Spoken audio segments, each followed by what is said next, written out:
Hi everyone, welcome back to Braids by KemLis, and today's tutorial is on how to... We'll be starting with the grid. The first thing you need to do is to divide the hair into 2 equal halves. I've done that.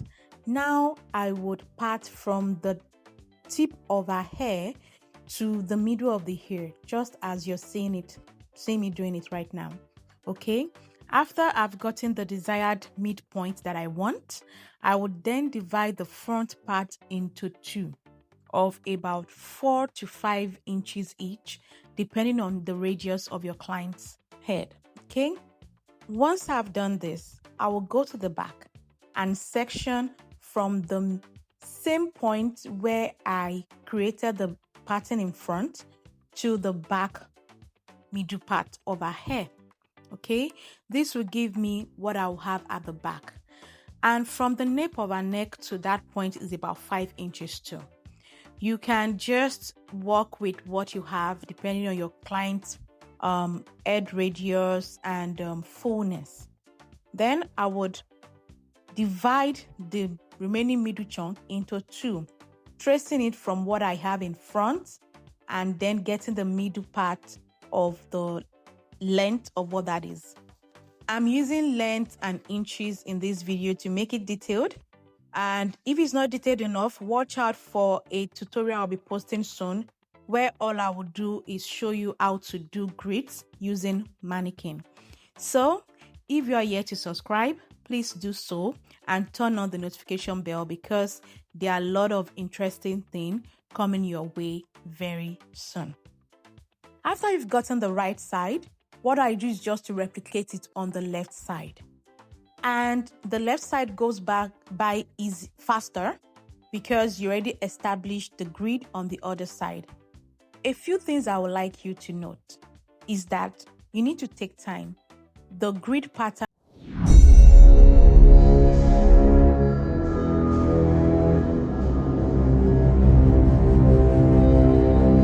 I noticed that this takes time for a lot of people, myself inclusive.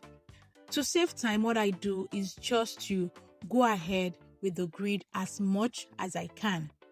Take note that this section I'm rolling, you will see, is not even a square. It's not perfect, but don't worry. Stay tuned to the end and you see how I corrected it. Okay, and so here I have my grid. I did a 5 by 5.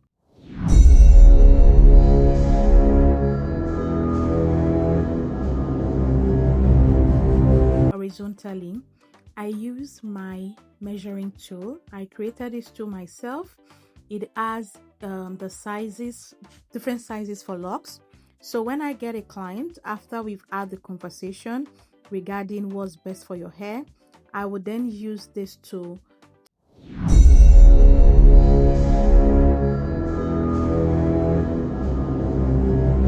Next thing I would like to show you is that I do 4.2.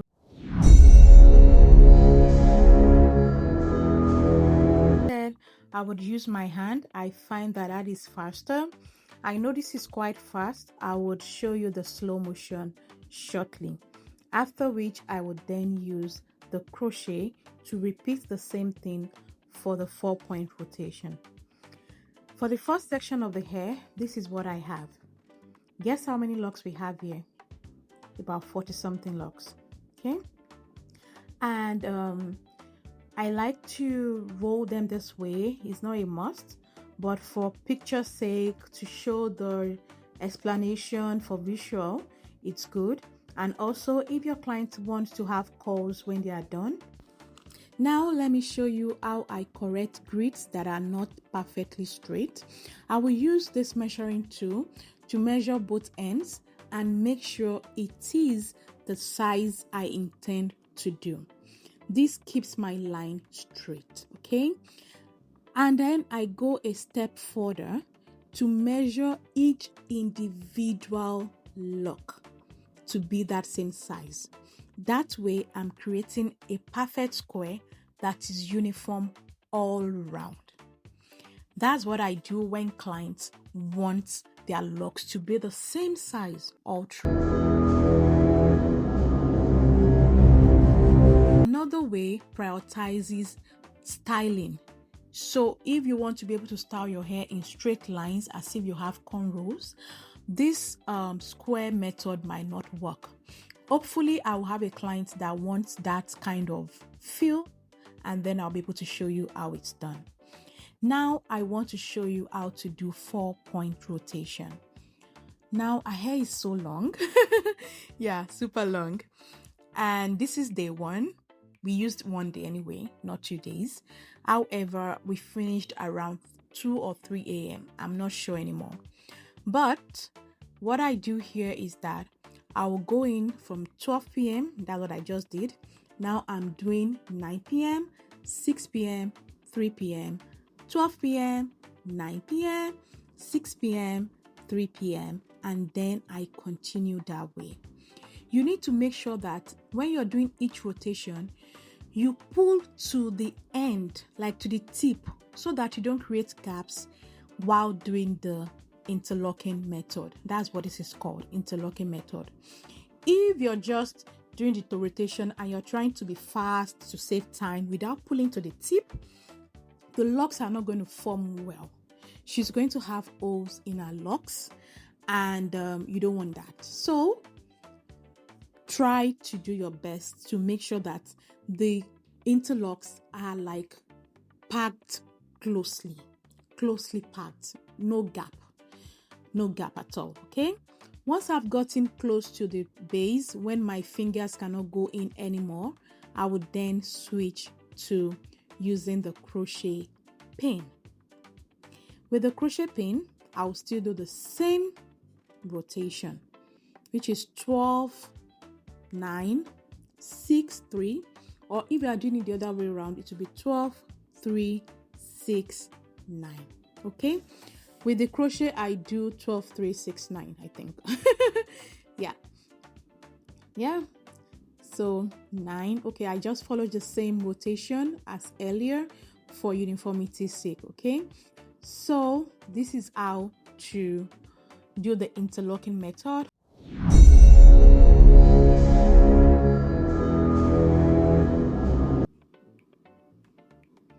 At this point, once this is done, I would show it again and allow you watch it in silence to understand and get what I'm doing.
That's it. There you have it. I hope showing it from this angle made a difference. And that is the end of the installation. My client was super happy when I told her, guess what? We are done. We started 6 a.m. and ended around 3 a.m. So that's about 21 hours of installation. She clapped. She was super happy to have it done. I decided to add this section of the process because to show you the course one, and also to show you how I taught my client how to wash her locks. That's called the braiding and banding method. So you want to section your hair into small chunks and braid it out. If you have your bands, then you put rubber band about 3 on the hair, and you will wash at the root the way I showed it here. When washing at the root, you want to leave space for your fingers to scrub your scalp. Now it's time to moisturize. It's good to moisturize your locks. I will drop a link on the moisture ingredient I used. And also, can you see how the parts had evened out? You know, earlier on I showed you this side was bent, but because I was intentional about measuring out each hair, you can see there is no more bend. It's now uniform.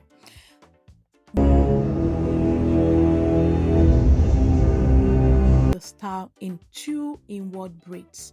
I also have a tutorial that shows you how to do 2 inward braids on the channel. Now, what this does is that it helps keep your hair intact till your next wash day. I encourage my clients to just leave it this way for about 3 weeks or 4 weeks before they do their first wash, and then they come in about 6 weeks for their first retie. So we just make arrangements around that and their lifestyle to know how many times will be safe for them to wash. Slippage is not your friend, okay? If you over moisturize, you wash your hair too much, you're going to experience slippage. And if you have a lot of slippage, you might lose this grid at a very early stage. So it takes patience and intentional care. I'm excited to start this Locs journey with her. Thank you everyone for watching. Drop a comment if you found today's tutorial helpful. Drop an emoji to show that you watched to the end. And if you have any questions, please drop it in the comment section. Don't forget to like and subscribe. Bye.